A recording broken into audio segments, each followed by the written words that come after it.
We are live. Yay! We made it to Friday. Please do not adjust your sets or your eyeballs. I did get a haircut. Like I told Richard, I got 2 years before the next size FireCon to grow it back out. It's getting on my nerves. And it was looking kind of rough too. But we are Tyrion 9, the Clash of Kings. I am Old New Dude. He is. Richard York, Asher's true-born son. And if you've watched any of these and our pack of friends that watch this or come on here live, we start with the brains of the operation, which is Richard. He will say what he saw in the chapter, and then I'll jump in with my stupid haircut.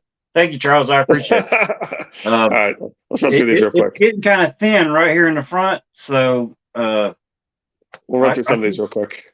We'll just start. I'm gonna start. I'm not gonna start all the way at the beginning with your first comment. We'll just go with. We'll start with here with Chris, and then so Chris says, "Got to start small. First YouTube comments in the world." Lizzie says, "Exactly, you get me." Charles says, "Nobody does, Liz." Chris says, "Brain link." So anyway, Charles, as you said, comments that he loves the haircut. One, you know why, Richard? Good at that haircut, dude. All right. Well, I didn't get rid of my hair, but I got rid of my gray, so does that count? Anyway. All right. Littlefinger arranges, Clash 41, Tyrion 9. Littlefinger arranges for the hand to be ambushed in his 9th chapter again. Now, are we for sure that it's Littlefinger, or is it Varys? Yeah, I'm totally sold by the dragon demands, especially when George threw in a clue that was correct in the very last Tyrion chapter. So in the Tyrion chapter, when they decide to entrust Littlefinger with the role of going off to broker the marriage alliance, right? Tyrion says Stannis must be the one who did the deed because he's the one who benefits. The Dragon Demands points out that there's like half a dozen things that happen here. Mm-hmm. And there's clues that Littlefinger's men may even be speaking in specific details as to what happened here. Mm-hmm. And Tyrion notices that Littlefinger should have arrived a long time ago and hasn't sent word. So it appears that Littlefinger did not leave, but instead his men were somehow able to recount all the gory details of the events in this chapter. Okay. So, yeah, I'm pretty sure. Thanks, oh, no, I said Varys. Or, you said Varys. Dorcas. You asked, do we think it's Varys? But you meant to say, did we think it's Dorcas? Yeah. And Shopnell says, nice haircut. Hey, Shopnell, you said when you say Brienne as the best aunt, is that sort of just like colloquial aunt, or is there something I don't know about Brienne? Hey, Sir Dave. So Dave says, so Shopnell had I think it was Shopnell that had a Twitter poll up recently. So Dave says, howdy, lords and ladies. Been a busy week getting babies ready for a trip. Looking good, Sir Dude. So everybody likes your haircut. Yeah, I got out of the house this morning to take Carter to school, and it was 60 degrees. And I'm like, shit, the back of my neck is cold. I got no insulation. No, I do think that we do need Dorcas to be betraying Ned, and I think we get Littlefinger basically says that he lost control of Man and More when he joined the King's Guard and was unable to continue to move him. Mm-hmm. So the implication there is that and then Dorcas gets appointed to investigate. I kind of agree with you with Littlefinger arranging this. The chances of Tyrion possibly dying and yep. That's another potential benefit. Yep. Oh, the girl. Brienne fans call her an auntie. Okay, that's fair. Thank you for clarifying. That she's in general my favorite anyway, so I guess she has to be my favorite auntie.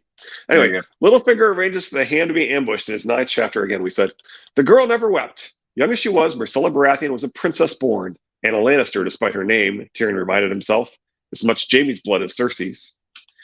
To be sure, her smile was a shade tremulous when her brothers took their leave of her on the deck of the Sea Swift, But the girl knew the proper words to say, and she said them with courage and dignity. When the time came to part, it was Prince Tommen who cried, and Marcella who gave him comfort. Marcella is brave because she's afraid. Anyway, Yeah. Tyrion looked down upon the farewells from the high deck of King Robert's hammer, a great war galley of 400 oars. Rob's hammer, as her oarsmen called her, would form the main strength of Marcella's escort. Lionstar, Boldwind, and Lady Lyanna would sail with her as well. Lady Lyanna and Rob's hammers are finally together. It made Tyrion more than a little uneasy to detach so great a part of their already inadequate fleet, depleted as it was by the loss of all those ships that had sailed with Lord Stannis to Dragonstone and never returned. But Sir Cersei would hear of nothing less. Perhaps she was wise. If the girl was captured before she reached Sunspear, so this is before she reached Sunspear, so that's interesting. We'll keep that in mind because there's some other words that maybe imply that's not necessarily her final destination. But anyway, the Dornish alliance would fall to pieces. So far, Doran Martell had done no more than call his banners. Once Marcella was safe in Braavos, he had pledged to move his strength to the high passes, where the threat might make some of the Marcher lords rethink their loyalties and give Stannis pause about marching north. It was purely a feint, however. The Martells would not commit to actual battle unless Dorne itself was attacked, and Stannis was not so great a fool. Though some of his bannermen may be, Tyrion reflected, I should think on that. He cleared his throat. You know your orders, Captain. I do, my lord. We are to follow the coast, staying always in sight of land until we reach Crackclaw Point. From there, we are to strike out across the narrow sea for Braavos. On no account are we to sail within sight of Dragonstone. And if our foes should chance upon you nonetheless, if a single ship, we are to run them off or destroy them. If there are more, the bold wind will cleave to the Sea Swift to protect her while the rest of the fleet does battle. Tyrion nodded. If the worst happened, the little Sea Swift ought to be able to outrun pursuit. A small ship with big sails, she was faster than any warship afloat, or so her captain had claimed. Once Marcella reached Braavos, she ought to be safe. He was sending Sir Aerys Oakheart as her sworn shield and engaged the Braavosi to bring her the rest of the way to Sunspear. Okay, so that says the rest of the way to Sunspear, so okay. Even Lord Stannis would hesitate to wake the anger of the greatest and most powerful of the free cities. Traveling from King's Landing to Dorne by way of Braavos was scarcely the most direct of routes, but it was the safest, or so he hoped. So the Green Bard finds this route odd and thinks it might hint at an earlier route for Dany, perhaps even hinting at yet another double for Marcella. Clearly don't know the Martells. If Lord Stannis knew of this sailing, he could not choose a better time to send his fleet against us. Tyrion glanced back to where the rush emptied out into Blackwater Bay and was relieved to see no signs of sails on the wide green horizon. At last report, the Baratheon fleet still lay off Storm's End, where Sir Courtenay Penrose continued to defy the besiegers in dead Renly's name. Meanwhile, Tyrion's winch tower stood 3/4 complete. Even now, men were hoisting heavy blocks of stone into place, no doubt cursing him for making them work through the festivities. Let them curse. Another fortnight, Stannis. That's all I require. Another fortnight, and it will be done. So LML thinks the various fortnight references should make us think of the Night Fort and the associated stories and histories.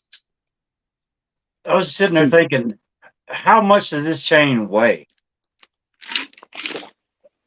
It's got to be pretty heavy. Yeah. Tyrion watched his niece kneel before the High Septon to receive his blessing on her voyage. Sunlight caught in his crystal crown and spilled rainbows across Marcella's upturned face.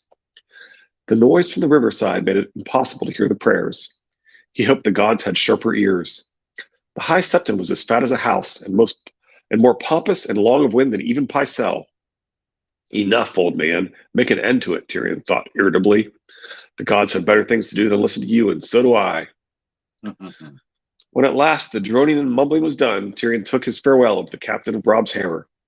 Deliver my niece safely to Braavos, and there will be a knighthood waiting for you on your return, he promised.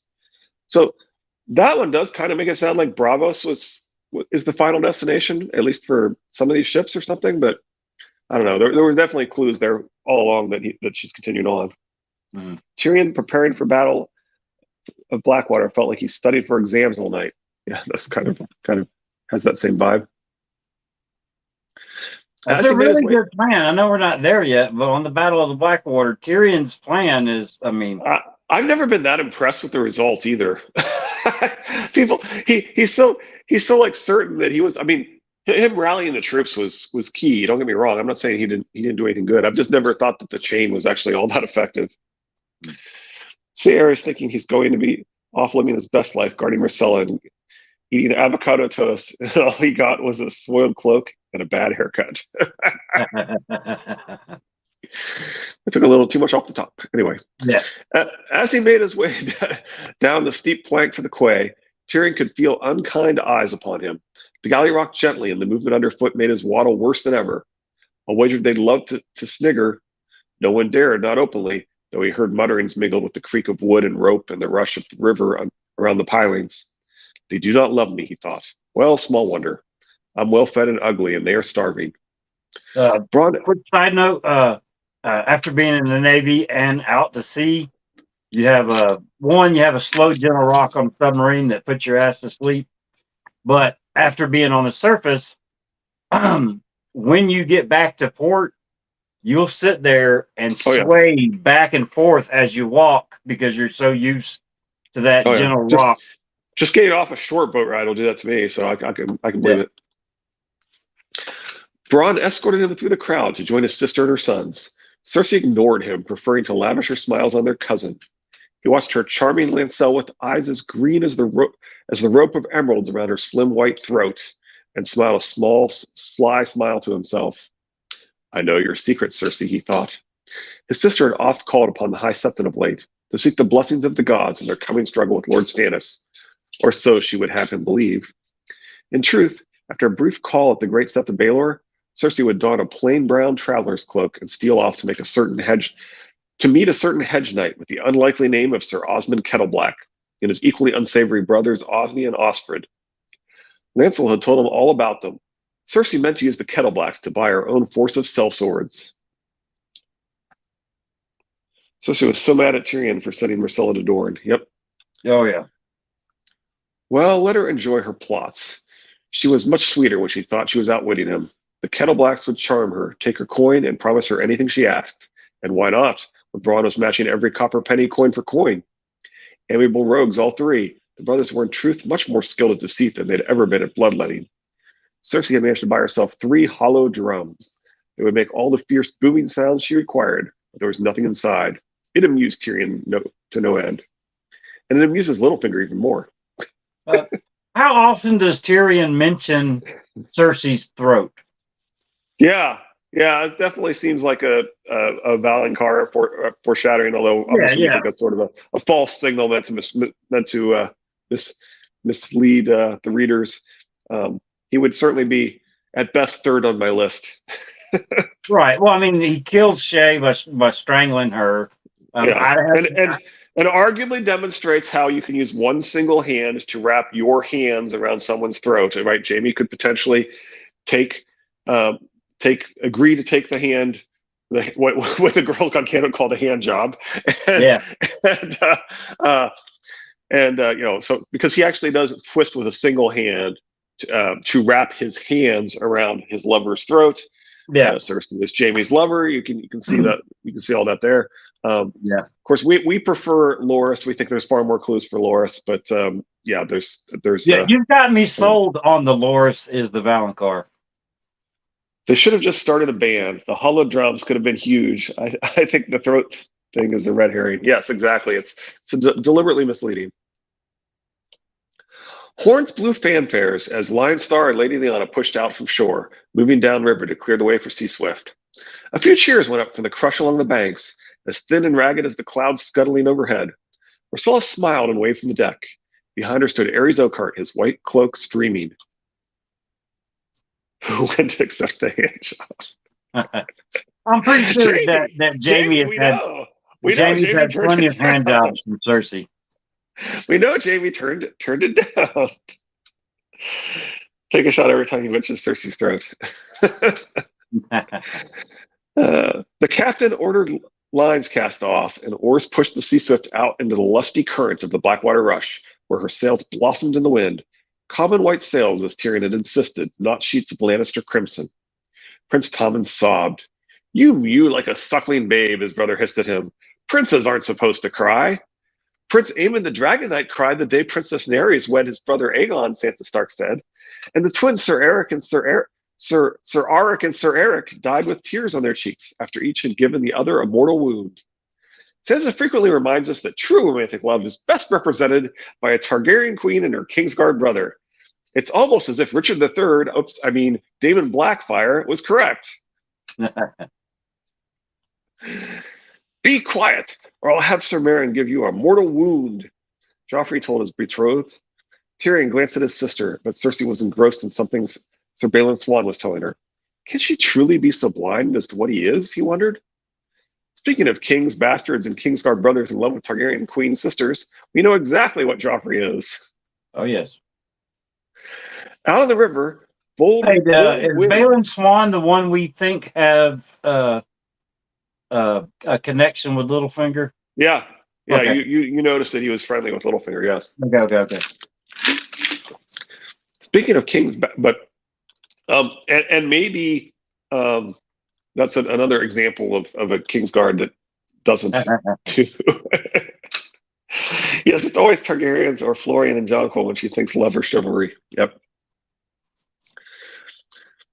Out in the river, Boldwyn unshipped her oars and glided downstream in the wake of Sea Swift. Last came King Robert's hammer, the might of the royal fleet, or at least that portion that had not fled to Dragonstone last year with Stannis. Tyrion had chosen the ships with care, avoiding any whose captains might be of doubtful loyalty, according to Varys. But as Varys himself was of doubtful loyalty, a certain amount of apprehension remained. I rely too much on Varys, he reflected. I need my own informers. Not that I trust them either. Trust would get you killed. There certainly are some hints in this chapter that Dorcas shouldn't be trusted. As a reminder, Varys should be hanging around King's Landing. Taena Merryweather covers for Dorcas as she tries to get information on the Kettleblacks. The probability that Taena is gossiping with Dorcas about her crushes when Cersei isn't around, as opposed to covering for her boss, is exactly zero. Varys is Dorcas. Dude has completely convinced me, or maybe we both convinced each other. Yeah. He wondered again about Littlefinger. There had been no word from Peter Baelish since he had ridden off for Bitterbridge. This is what we're talking about here, right?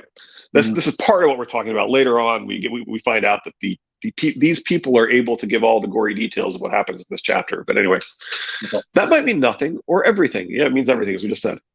Even Varys could not say. The eunuch had suggested that perhaps Littlefinger had met some misfortune on the roads. He might even be slain. Tyrion had snorted in derision. If Littlefinger is dead, then I'm a giant. More likely the Tyrells were balking at the proposed marriage. Tyrion could scarcely blame them. If I were Mace Tyrell, I would sooner have Joffrey's head on a pike than his cock in my daughter. So as we mentioned, Littlefinger's men give detailed accounts of the death of Sir Preston and the rape of Lolly Stokeworth. And for some reason, he and his men seem to be moving very slowly. There's also some foreshadowing of the Tyrells wanting Joffrey dead right there. Yeah. There's also in this chapter we're gonna also hit the part that you like, where we've got somebody who's eating a bird and asking for wine and thinking about how maybe Joffrey should be dead so that Tommen could become king. Anyway, the little fleet was well out into the bay when Cersei indicated that it was time to go. Bronn brought Tyrion's horse and helped him mount. That was Podrick Payne's task, but they had left Pod back at the Red Keep.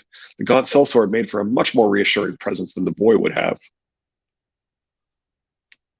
Littlefinger is always sneaky. Yes, without a doubt. The narrow streets were lined by men of the City Watch, holding back the crowd with the shafts of their spears.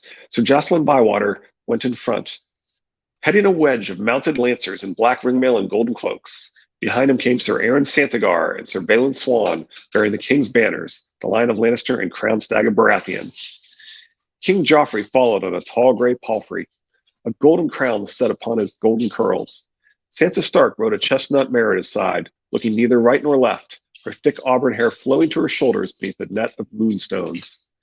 Two of the King's Guard flanked the couple, the Hound on the King's right hand and Sir Mandon Moore to the left of the Stark girl. Next came Tommen, snuffling, with Sir Preston Greenfield in his white armor and cloak, and then Cersei, accompanied by Sir Lancelot, protected by Meryn Trant and Boris Blunt. Tyrion fell in with his sister.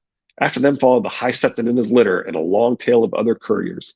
Sir Horace Redwine, Lady Tanda and her daughter, Jalabar Joe, Lord Giles Rosby, and the rest. A double column of guardsmen brought up the rear. The unshaven and the unwashed stared at the riders with dull resentment from behind a line of spears. I like this not one speck, Tyrion thought. Bronn had a score of sellswords scattered through the crowd with orders to stop any trouble before it started. Perhaps Cersei had similarly disposed her kettleblacks. Somehow, Tyrion did not think it would help much. If the fire was too hot, you could hardly keep the pudding from scorching by tossing a handful of raisins in the pot. They crossed Fishmonger's Square and rode along Muddy Way before turning onto the narrow, curving hook to begin their climb up Aegon's high hill.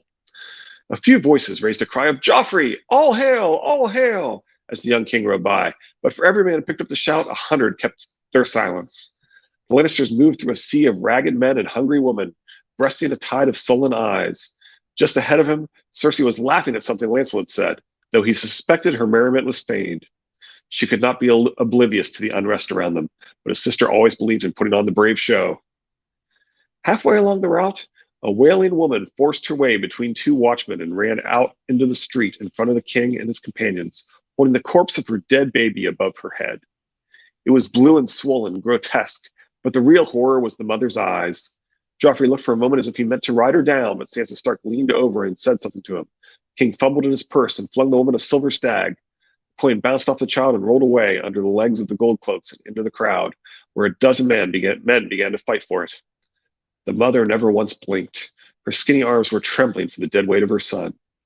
"Leave her, your grace," Cersei called out to the king. "She's beyond our help, poor thing." The mother heard her. Do we think that woman is the the instigator, that it was planned? Maybe that they're slowing them down right here to give themselves time to set up. It makes a lot of sense. Yeah, that could kind of explain why she would ignore things too. Right. She was there for a purpose. Right. And yeah. Right. She was trying to slow things down as much as possible. The mother heard her. Some of the queen's voice cut through the woman's ravaged wits. Her slack face twisted in loathing. "Whore!" she shrieked. "Kingslayer's whore! Brotherfucker!" Her dead child dropped from her arms like a sack of flowers. She pointed at Cersei. "Brotherfucker! Brotherfucker! Brotherfucker!" That makes me think of Lizzie at the Queen's. I wasn't there. I didn't see it, but I've heard the tales of Lizzie yelling "brotherfucker" to the parent, the regent for the small council of the Ice and Fire Con. Sorry. Tyrion never saw him through the dung. He only heard Sansa's gasp and Joffrey's bellowed curse, and when he turned his head, the king was wiping brown filth from his cheek. There was more caked in his golden hair and spattered over Sansa's legs. "Who threw that?" Joffrey screamed. He pushed his fingers into his hair, made a furious face, and flung away another handful of dung. "I want the man who threw that," he shouted. 100 golden dragons to the man who gives them up." "He was up there," someone shouted from the crowd. The king wheeled his horse in a circle to survey the rooftops and open balconies above them.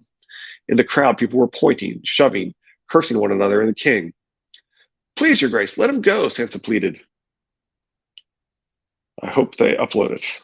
Oh yeah. They're supposed to. Some people said that they would probably do that. There's actually a Westeros musicals channel where they upload it. It's actually different from the Ice and Firecon channel.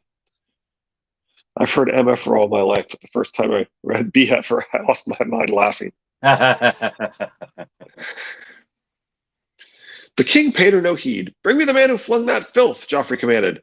"He'll lick it off me, or I'll have his head. Dog, you bring him here." Obedient, Sandor Clegane swung down from his saddle, but there was no way through that wall of flesh, let alone to the roof. Those closest to him began to squirm and shove to get away, while others pushed forward to see. Tyrion smelled disaster. "Clegane, leave off. The man has long fled." "I want him," Joffrey pointed at the roof. "He was up there. Dog, cut through them and bring—" A tumult of sound drowned his last words, a rolling thunder of rage and fear and hatred that engulfed them from all sides. "Bastard!" someone screamed at Joffrey. "Bastard monster!" Other voices flung calls of whore and brotherfucker at the queen, while Tyrion was pelted with sounds of freak and half-man. Mixed in with the abuse, he heard a few cries of "justice" and "Robb, King Robb, the young wolf," of Stannis, and even Renly. From both sides of the street, the crowd surged against the spear shafts while the gold cloaks struggled to hold the line. Stones and dung and fouler things whistled overhead. "Feed us," a woman shrieked. "Bread," boomed a man behind her. We want bread, bastard! In a heartbeat, 1,000 voices took up the chant. King Joffrey and King Robb and King Stannis were forgotten, and King Bread ruled alone. Bread, they clamored. Bread, bread! Now, do we think Tyrion's Littlefinger's men are the one that because at the beginning they're all hail Joffrey, blah blah blah, but then it switched. So is it Littlefinger's men in the crowd that start the negative chants? probably. Okay. Probably. Lovely twist on a classic from George. Tyrion spurred to his sister's side, yelling, "Back to the castle! Now!" Cersei gave a curt nod, and Sir Lancel unsheathed his sword. Ahead of the column, Jocelyn Bywater was roaring commands. His riders lowered their lances and drove forward in a wedge. The king was wheeling his palfrey around in anxious circles while hands reached past the line of gold cloaks, grasping for him. One managed to get hold of his leg, but only for an instant. Sir Mandan's sword slashed down, parting hand from wrist. "Ride!" Tyrion shouted at his nephew, giving the horse a sharp smack on the rump. The animal reared, trumpeting, and plunged ahead, the press shattering before him. One of the two shit stirrers had their spoon in this for sure. Yep. Tyrion drove into the gap, hard in the king's hooves. Bronn kept pace, sword in hand. A jagged rock flew past his head as he rode, and a rotten cabbage exploded against Sir Mandan's shield. To the left, certainly LML would comment on that, but anyway. Yeah. To the left, 3 gold cloaks went down under the surge, and then the crowd was rushing forward, trampling the fallen men. The hound had vanished behind, though his riderless horse galloped beside them. Tyrion saw Aron Santagar pulled from the saddle, the gold and black Baratheon stag torn from his grasp. Sir Balon Swan dropped the Lannister lion to draw his longsword. He slashed right and left as the fallen banner was ripped apart, 1,000 ragged pieces swirling away like crimson leaves in a storm wind. In an instant, they were gone. Someone staggered in front of Joffrey's horse and shrieked as the king rode him down. Whether it had been man, woman, or child, Tyrion could not have said. Joffrey was galloping at his side, whey-faced, with Sir Mandan Moore, a white shadow on his left. And suddenly the madness was behind, and they were clattering across the cobbled square that fronted on the castle Barbican. A line of spearmen held the gates.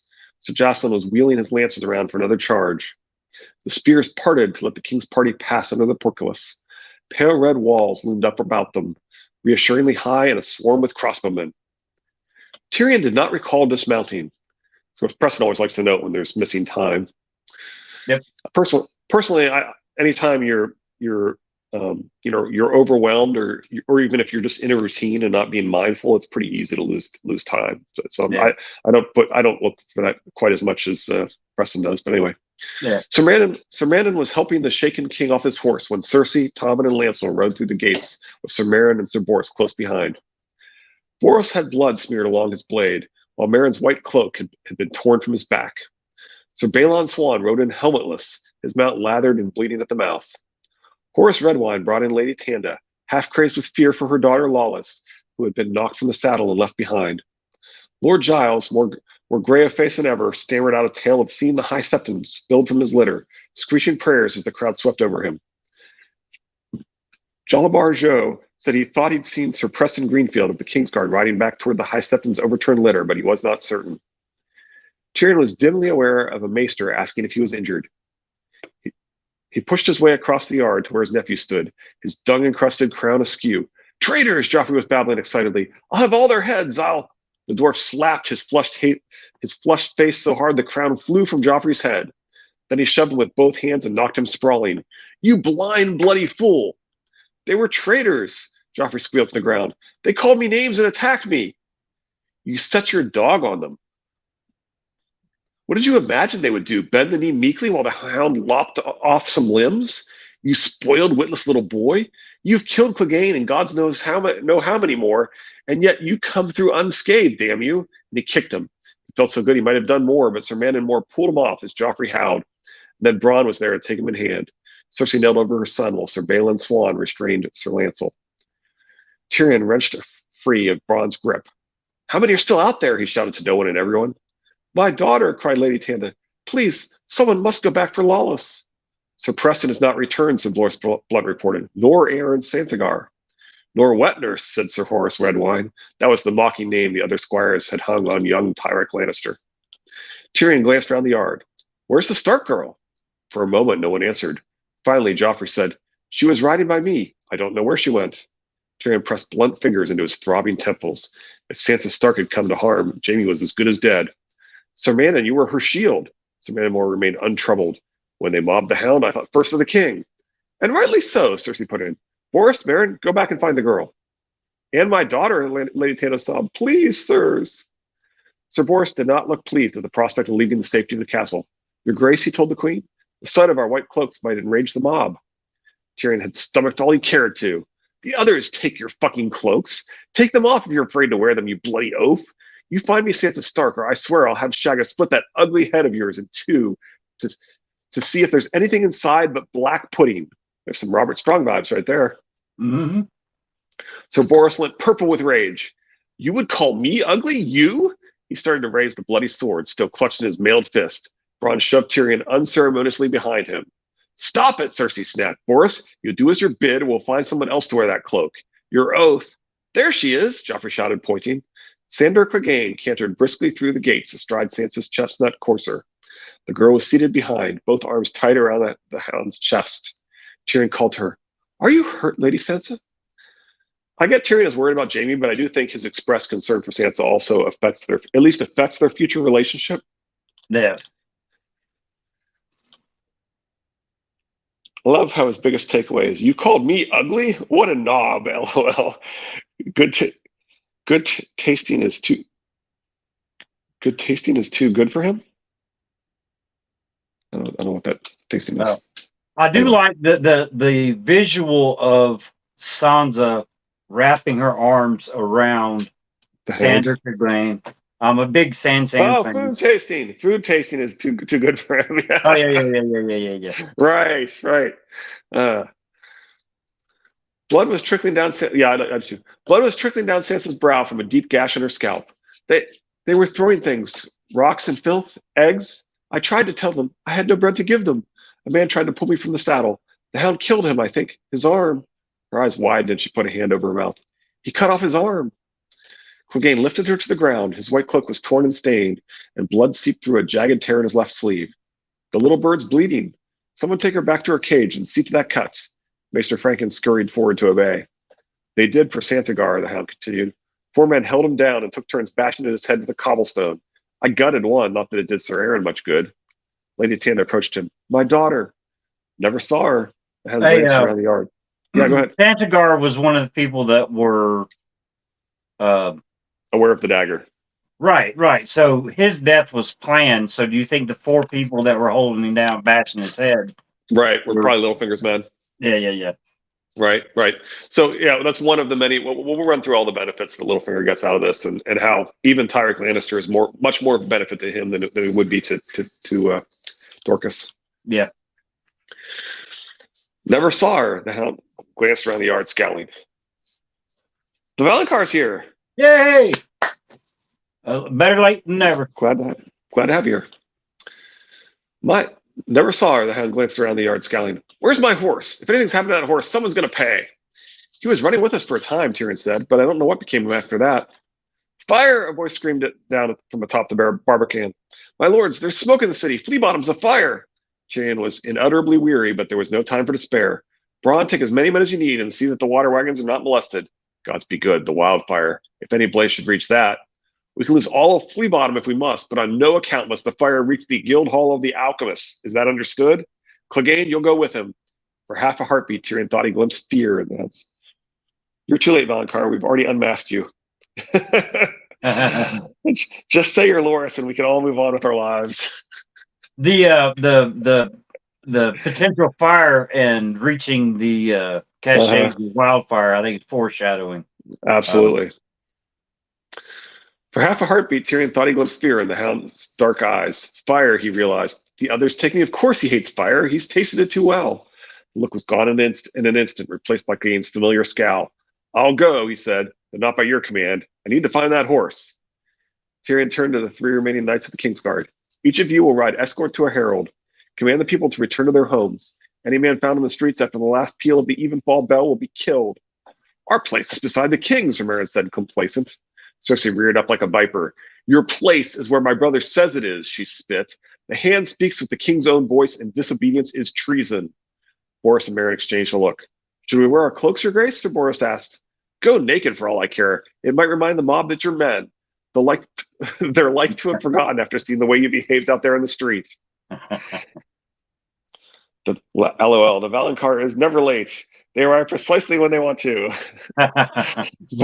Valonqar is the late fray, or in this case, it's Bran the Bastard. Anyway, Tyrion let his sister rage. His head was throbbing. He thought he could smell smoke, though perhaps it was just the scent of his nerves fraying. Two of the Stonecrows guarded the door of the Tower of the Hand. Find me Timett, son of Timett. Stonecrows do not run squeaking after burned men, one of the wildlings informed him haughtily. All I have are my secrets. Anyway, for a moment, Tyrion had forgotten who he was dealing with. Then find me Shagga. Shagga sleeps, with an effort not to scream. Wake him. It is no easy thing to wake Shagga, son of Dolph, the man complained. His wrath is fearsome, he went off grumbling. The clansmen wandered in, yawning and scratching. Half the city is rotting, the other half is burning, and Shagga lies snoring, Tyrion said. Shagga mislikes your muddy water here, so he must drink your weak ale and sour wine, and after his head hurts. I have Shay in a manse near the Iron Gate. I want you to go to her and keep her safe, whatever may come. The huge man smiled, his teeth a yellow crevice in the hairy wilderness of his beard. Shagga will fetch her here. Just see that no harm comes to her. Tell her I will come to her as soon as I may. This very night, perhaps, or on the morrow for a certainty. If by evenfall the city was still in turmoil, the Broad reported that the fires were quenched and most of the roving mobs dispersed. Much as Tyrion yearned for the comfort of Shay's arms, he realized he would go nowhere that night.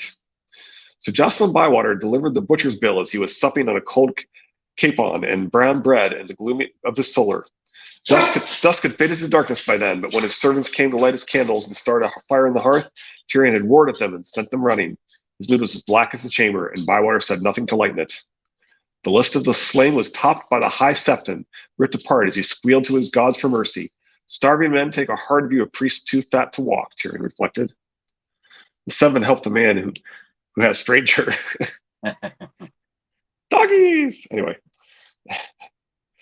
Sir Preston's corpse had been overlooked at first. The gold cloaks had been searching for a knight in white armor, and he had been stabbed and hacked so cruelly that he was red-brown from head to heel. Sir Aaron Santigar had been found in a gutter, his head a red pulp inside a crushed helm. Lady Tanda's daughter had surrendered her maidenhood to 100 shouting men behind a tanner's shop. The gold cloaks found her wandering naked on Silbelly Row. Tyrek was still missing, as was the High Septon's crystal crown. 9 gold cloaks had been slain, 2 score wounded. No one had troubled to count how many of the mob had died. So the Dragon Demands points out all the effects benefit Littlefinger, when the previous Tyrion chapter told us Stannis killed Renly because he is the one who benefited. Dorcas can manipulate Tyrion, but Littlefinger needs a different Lannister heir, specifically because of the dagger issue. Anyway, yeah. Littlefinger's debts involved the High Septon. Aaron Santigar may have known the truth about the dagger. Having an opening on the Kingsguard helps Littlefinger broker the marriage alliance. And even the rape means a woman Littlefinger didn't like is no longer appropriate for him. Ah. I want Tyrek found, alive or dead, Tyrion said curtly when Bywater was done. He's no more than a boy, son to my late Uncle Tigget. His father was always kind to me. We'll find him, the Septon's crown as well. The others can bugger each other with the Septon's crown for all I care. When you named me to command the watch, you told me you wanted plain truth always. Somehow I have a feeling I am not going to like whatever you're about to say, Tyrion said gloomily. We held the city today, my lord, but I make no promises for the morrow. The kettle is close to boiling. So many thieves and murderers are abroad that no man's house is safe. The bloody flux is spreading in the stews along Pisswater Bend. There's no food to be had for copper nor silver. Where before you heard only mutterings from the gutter, now there's open talk of treason in guild halls and markets. Do you need more men? I did not trust half the men I have now. Slint tripled the size of the watch, but it takes more than a gold cloak to make a watchman. There are good men and loyal among the new recruits, but also more brutes, sots, cravens, and traitors than you'd care to know. They're half-trained and undisciplined, and what loyalty they have is to their own skins. Comes to battle, they'll not hold, I fear. I never expected them to, said Tyrion. Once our walls are breached, we are lost. I've known that from the start. My men are largely drawn from the small folk. They walk the same streets, drink in the same wine sinks, spoon down their bowls of brown in the same pot shops. Your eunuch must have told you there is small love for the Lannisters in King's Landing. Many still remember how your Lord Father sacked the city when Aerys opened the gates to him. They whisper that the gods are punishing us for the sins of your house. For your brother's murder of King Ares, for the butchery of Rhaegar's children, for the execution of Eddard Stark, and the savagery of Joffrey's justice. Some talk openly of how much better things were when Robert was king, and hint that times would be better again with Stannis on the throne. In pot shops and wine sinks and brothels, you hear these things. In the barracks and guard halls as well, I fear. They hate my family, is that what you are telling me? Aye, and will turn on them if the chance comes. Me as well? Ask your eunuch. I'm asking you. Bywater's deep-set eyes met the dwarfsmith's masked ones and did not blink. You most of all, my lord. Most of all? The injustice was like to choke him. It was Joffrey who told them to eat their dead. Joffrey who set his dog on them. How could they blame me?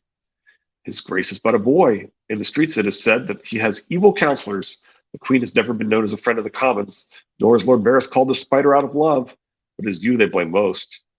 Your sister and the eunuch were here when times were better under King Robert, but you were not. They say that you filled the city with swaggering sellswords and unwashed savages, brutes who take what they want and follow no laws but their own. They say you exiled Janos Slynt because you found him too bluff and honest for your liking. They say you threw wise and gentle Pycelle into the dungeons when he dared raise his voice against you. Some even claim that you mean to seize the Iron Throne for your own. Yes, and I am a monster besides, hideous and misshapen, never forget that. His hand coiled into a fist. I've heard enough. We both have work to attend to. Leave me. Perhaps my Lord Father was right to despise me all these years, if this is the best I can achieve, Tyrion thought when he was alone. He stared down at the remains of his supper, his belly roiling at the sight of the cold, greasy capon. Disgusted, he pushed it away, shouted for Pod, and sent the boy running to summon Varys and Bronn. My most trusted advisors are a eunuch and a sellsword, and my lady's a whore. What does that say of me? Bronn complained of the gloom when he arrived, and insisted on a fire in the hearth. It was blazing by the time Varys made his appearance. Where have you been? Tyrion demanded. About the king's business, my sweet lord. Ah, yes, the king, Tyrion muttered. My nephew is not fit to sit a privy, let alone the Iron Throne. Varys shrugged. An apprentice must be taught his trade. Half the apprentices on Reeking Lane could rule better than this king of yours. Bronn seated himself across the table and pulled a wing off the capon. Tyrion had made a practice of ignoring the sellsword's frequent insolences, but tonight he found it galling. I don't recall giving you leave to finish my supper. You didn't look to be eating it, Bronn said through a mouthful of meat. City's starving. It's a crime to waste food. Have any wine? Next, I want me to pour it for him, Tyrion thought darkly. You go too far, he warned. And you never go far enough. Bronn tossed the wingbone to the rushes. Ever think how easy life would be if the other one had been born first? He thrust his fingers inside the capon and tore off a handful of breast. The weepy one, Tommen. Seems like he'd do whatever he was told, as a good king should. A chill crept down Tyrion's spine as he realized what the sellsword was hinting at. If Tommen was king, there was only one way Tommen would become king. No, he could not even think it. Joffrey was his own blood, Jaime's son as much as Cersei's. I could have your head off for saying that, he told Bronn, but the sellsword only laughed. So we've talked about this before. It links both wine and eating a bird to murdering Joffrey to make Tommen king. Anyway. Friends, said Varys, quarreling will not serve us. I beg you both, take heart. Whose? Asked Tyrion sourly. He could think of several tempting choices. Up next, Clash 42, Davos 2. The king has his fire sorcerer advisor kill a man expecting to face a champion. I do like the wine and the bird talking about murdering Joffrey. Yeah, just a little foreshadowing. Yeah, well, I mean, it still goes to the ultimate question: what was poisoned? The pie that he ate, which Preston and I agree with, or the wine. Where are the doggies? Doggies, come here. Here we go. Come here. Come here. I can hear him. Coming. Yeah, Sammy's coming at least. Come on, Sammy. Come here. Come here. Come here. Come on. You got it? Come here. There you go. There you go. Yes. Can you turn your face so we can see your pretty eyeballs? That's your pretty eyeballs. That's a Friday treat right there now. Can you show your pretty eyeballs? His eyes are bright blue, but they're brown on top. What kind of wine were you drinking? Yeah. I gotta save my wine drinking for the next Ice and Fire Con. It's the only place I'm allowed to drink. I like the slushies. Yeah, the wine slushies were good. First one was what, raspberry? Yeah, it was really good. Yeah. Cute doggies and shrapnel.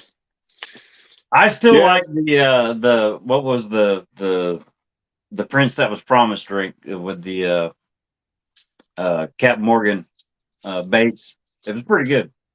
okay. It wasn't worth $13, but it was pretty good. Damn those Then wine those wine slushies. slushies. Yeah, Yeah, wine. Lizzie was Wine not gives happy you. with the price. Yeah. Y'all No. like the Well. stream, then afterward refresh and leave a comment for the the bloodthirst of the algorithm. $13 though. The North remembers Ohio. Yeah. I forget. I think it was Charles or Lizzie that bought everybody around, and then I think it was a shot. Maybe I can't remember. It might have been the imp. So I'm like, okay, they bought a round. I'll buy a round. I get up there, and a round was like $50. I was like, shit, that just took like half my money. The North The remembers. North remembers. Yeah, And so does House Royce. yeah. I like this chapter because there's some foreshadowings of things that come. You got Tyrion talking about Cersei's neck. I know that's probably a red herring. There's quite a few little red herrings in this chapter. It's a good chapter. Yeah, Yeah. yeah. Um, and as I said, it's Dragon of Mins really has convinced me that not only was Littlefinger responsible, but it was literally his men. Right. Well, I mean, Varys's little birds don't. Dorcas. Dorcas. Uh, uh, yeah, Varys's birds or little birds don't interact the way that Littlefinger's men do. So Right. yeah, but Right. Varys did know what was going to happen. That's why he wasn't. Oh there. yeah. I'm sure he knew it was dangerous and stayed away because of that.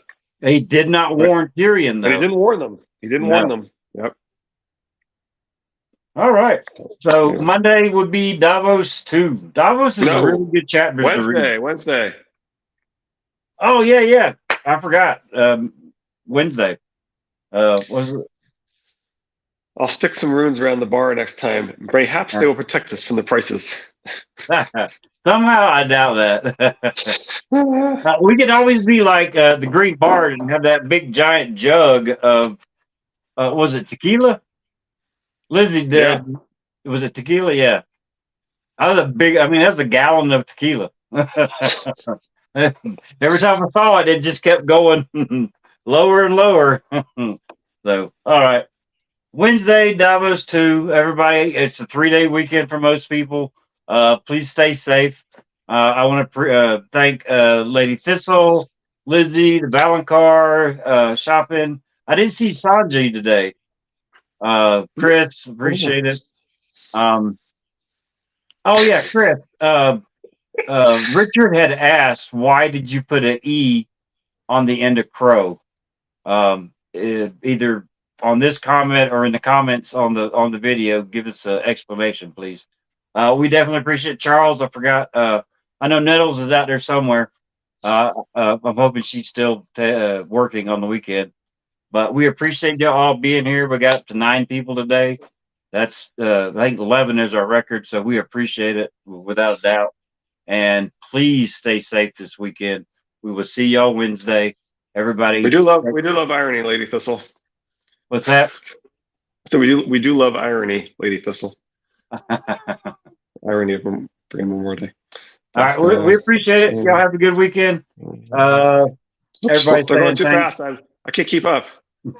His name. It just says it was his name on TikTok was Crow, I guess. Oh, okay. Yep. Charles, have a good weekend. Everybody, be good. Y'all stay safe. Bye. Bye, Richard.